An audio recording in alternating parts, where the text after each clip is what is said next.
වෙනවා.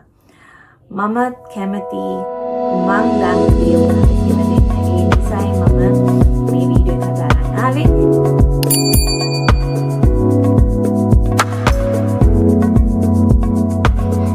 දන්නවද? හෝපොනොපොනෝ වෙන කෙනෙක්ට හරි කරන්න පුළුවන් කියලා. මොකද බැරි? මගෙන් අහපු ගොඩක් අයගේ ප්‍රශ්නයක් තිබ්බේ හෝපොනොපොනෝ වෙන කාට හරි කරන්න පුළුවන්ද කියලා. මොකද බැරි? ඩොක්ටර් හූලින් කරෙත් ඒ විදිහට නේද? එයා අනිත් අයව, ඒ කියන්නේ අපේ mental patients ලව හවායන් වල හිටපු mental hospital එකේ mental patients ලව හොඳ කරේ ඒගොල්ලන්ව දකින්නේවත් නැතුව. ඒගොල්ලන්ගේ personal records කියවලා කරේ හෝපොනොපොනෝ ටෙක්නික් එක. ඕගොල්ලන් දන්නවද friends? හෝපොනොපොනෝ කියන්නේ මේ යුනිවර්සල් ප්‍රයා එකක්. ඉතින් මේ ප්‍රයා එකක් කිව්වට මේකේ සරල වැකි 4ක් තමයි තියෙන්නේ. ඒ තමයි I'm sorry, please forgive me, thank you, I love you. ඔයගලන්ට හිතෙනවා ඇති කොහොමද මේ හෝපොනොපොනෝ ටෙක්නික් එක හරියටම අපේ ලයිෆ් එකට යූස් කරන්න ඕනි කියලා. හෝපොනොපොනෝ කියන්නේ අපේ ජීවිතේ, අපේ ඉනර් ලයිෆ් එකේ අපිම ක්ලෙන්ස් කරගන්න මෙතඩ් එකක්. ඉතින් අපි කරන්නේ අපේ මෙමරීස්, අපේ ෆියර්, ඒ වගේම අපේ ඩවුට්ස්, මේ දේවල් අපේ හිත ඇතුලෙන් ක්ලියර් කරන එක තමයි හෝපොනොපොනෝ එකෙන් කරන්නේ. ඉතින් අපි එක්සැම්පල් එකක් ගමු. ඕගලන්ගේ වයිෆ්ට නැත්තම් හස්බන්ඩ්ට, එහෙම නැත්තම් යාළුවෙක්ට මොකක් හරි ඕගලන්ට එක්ක ප්‍රශ්නයක් තියෙනවා නම් එතකොට කොහොමද හෝපොනොපොනෝ ඒකට යූස් කරන්නේ?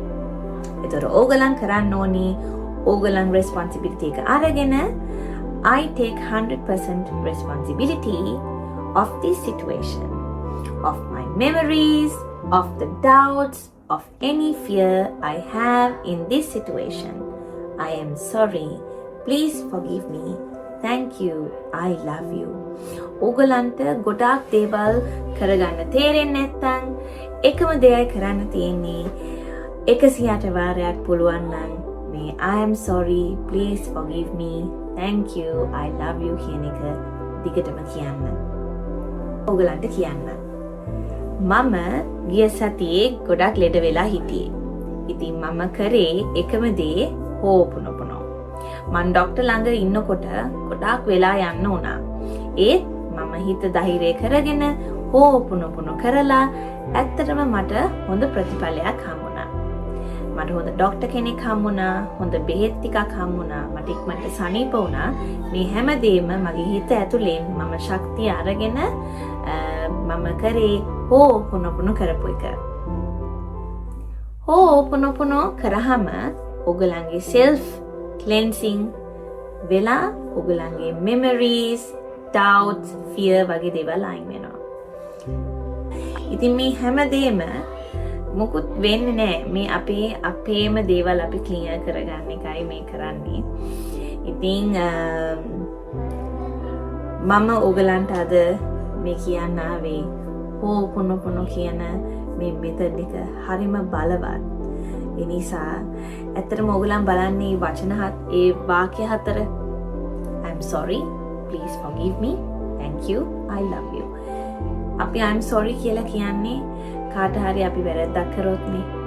ඉතින් අපිටම අපි sorry කියාගන්නේ මොකටද? අපි ගොඩක් නෙගටිව් දේවල් හිතනවා. අපි ගැන සැක හිතනවා. අපි තවත් කෙනෙක් ගැන සැක හිතනවා. ඒ වගේම අපි situations ගැන වැරදි විදියට හිතනවා. නැත්නම් අපි memories වලට යනවා.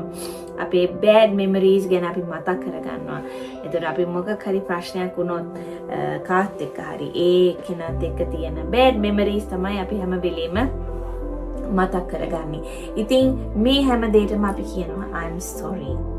Please forgive me. මේ හැම දෙයකම මට forgive කරන්න. මට සමා වෙන්න. Thank you. මට ලැබිලා තියෙන හැම දෙයකම ඔයා ඔයගලන් තෑන් කරනවා හැම දෙයකම ලැබිලා තියෙන හැම දෙයකටම මේ සිටුේෂන් එකට මේ දේවල් මට වුණාට මම දේවල් දැන් ඉගෙනගෙන තියෙනවා මගෙන් මන් දැන් අවබෝධයකට ලක් වෙලා තියෙනවා අවබෝධයක් වෙලා තියෙනවා මේ හැම දෙයකටම ඒකට ගොඩක් ස්තුතියි I love you කියන්නේ ඔයාටම ආදරේ I love myself මම මටම ආදරේ මම අනිත් අයටත් ආදරේ I send love to everybody I love myself I love you ඉතින් මේක තමයි හැම වෙලේම අපි කියන්නේ I'm sorry please forgive me thank you I love you කියලා ඉතින් ඔයගලන්ට තවත් මේ වගේ වීඩියෝස් බලන්න කැමති නම් අනිවාර්යෙන්ම මගේ YouTube channel එකට subscribe කරලා තියාගන්න ඒ විතරක් නෙමෙයි මම තව ගොඩක් වීඩියෝස් අරගෙන එනවා ඕගලන්ට කියලා දෙන්න කොහොමද හෝපනොපනෝ ටෙක්නික් එක කොහොමද මේ හෝපනොපනෝ day to day අපේ ජීවිතේ එක් කරගෙන මේ ලයිෆ් එක අපි කොහොමද ඉස්සරහට ගෙනියන්නේ කියලා හෝපනොපනෝ මෙතඩ් එක ඕගලන්ගේ ලයිෆ් එකේ health ඒ වගේම career එකට ඒ වගේම relationships අනිත් ඒ පැත්තෙන් money මේ අපේ සල්ලි වලට හැම දෙයකම හෝපනොපනෝ කරාම ඔයගලන්ගේ ලයිෆ් එක shift වෙනවා මම කැමති මං දන්න දේ ඔයගලන්ට කියලා දෙන්න ඒ නිසායි මම මේ වීඩියෝ එක අරන් ආවේ එහෙනම් තවත් වීඩියෝ එකක් අරගෙන එනකම් bye thank you I love you